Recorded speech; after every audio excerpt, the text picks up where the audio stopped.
ओम शांति। कोई भी अच्छा काम शुरू करते हैं तो कहते हैं श्री गणेश करो। विघ्न विनाशक, दुख हरता, सुख करता, सिद्धि विनायक श्री गणेश की हम बहुत प्यार से महिमा करते हैं, उन्हें याद करते हैं, पूजा करते हैं। हर कार्य की शुरुआत उनकी स्थापना से करते हैं। लेकिन क्या सिर्फ याद करना और उनकी महिमा करना क्या उतना काफ़ी है? क्यों ना उनसे प्रेरणा लें, उनकी विशेषताएं, उनकी शक्तियाँ अपने जीवन में धारण करें और सिर्फ श्री गणेश जी की महिमा न करें, खुद ही श्री गणेश जैसे बन जाए। श्री गणेश जी की जो जन्म की कहानी है वो हमें बहुत कुछ सिखाती है। कहते हैं शंकर जी तपस्या के लिए बहुत दूर पहाड़ों में गए थे, तो पार्वती जी ने अपने शरीर की मिट्टी निकालकर एक बच्चे का निर्माण किया।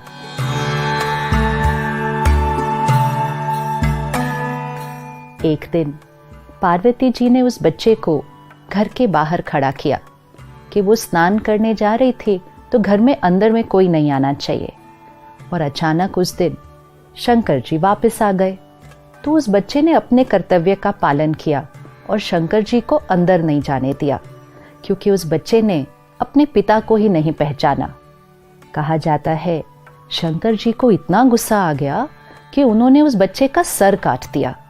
और पार्वती जी उतनी देर में बाहर आई तो उन्हें पता चला कि शंकर जी ने उनके बच्चे का सर काट दिया। फिर शंकर जी ने कहा, अच्छा, अगला जो अब यहाँ से जाएगा मैं उसका सर इस बच्चे को दे दूंगा। हम ये कहानी बहुत समय से सुनते आए हैं, लेकिन हमने कभी भी इस पर विचार ही नहीं किया कि ये हमें क्या सिखा रही है।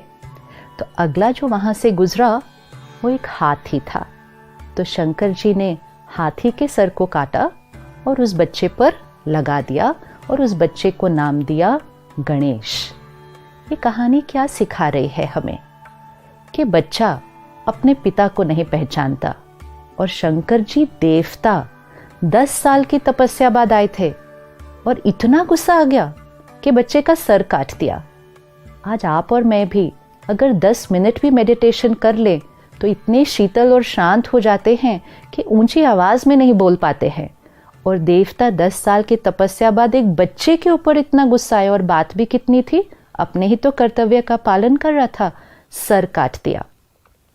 ये कभी नहीं कहते कि शंकर जी ने उस बच्चे की हत्या की, नहीं कहते, सिर्फ कहते हैं उसका सर काटा। दो बातों में बहुत फर्क है। वैसे तो अगर बच्चे का सर काट दो या किसी का भी सर काट दो तो उसी समय उसकी हत्या हो जाएगी, लेकिन उसको हत्या नहीं कहते, कहते सर काटा और किसी और का सर लगा दिया। परमात्मा जब इस सृष्टि पर आते हैं तो हम अपने अहंकारवश परमात्मा को पहचान नहीं पाते हैं। बॉडी कॉन्शियसनेस, क्यों ये कहा जा रहा है कि पार्वती जी ने अपनी मिट्टी से बच्चे का निर्माण किया? क्या किसी देवी के शरीर में इतनी मिट्टी हो सकती है? क्या हमारे शरीर में इतनी मिट्टी है कि हम एक बच्चे का निर्माण करें? तो मिट्टी से बच्चे का निर्माण किया मतलब ये शरीर मिट्टी का है। दिस इज मिट्टी, दिस इज बॉडी कॉन्शियसनेस। और इस बॉडी कॉन्शियसनेस की वजह से हम परमात्मा को पहचान नहीं पाते हैं। तो परमात्मा सबसे पहली चीज़ क्या करते हैं, हमारे बॉडी कॉन्शियसनेस के सर को काटते हैं, हमारे अहंकार के सर को काटते हैं। तो शंकर जी ने बच्चे का सर काटा। अच्छा, सर काटा ही था तो वापस वही सर लगा देते, एक और की हत्या करने की क्या ज़रूरत थी?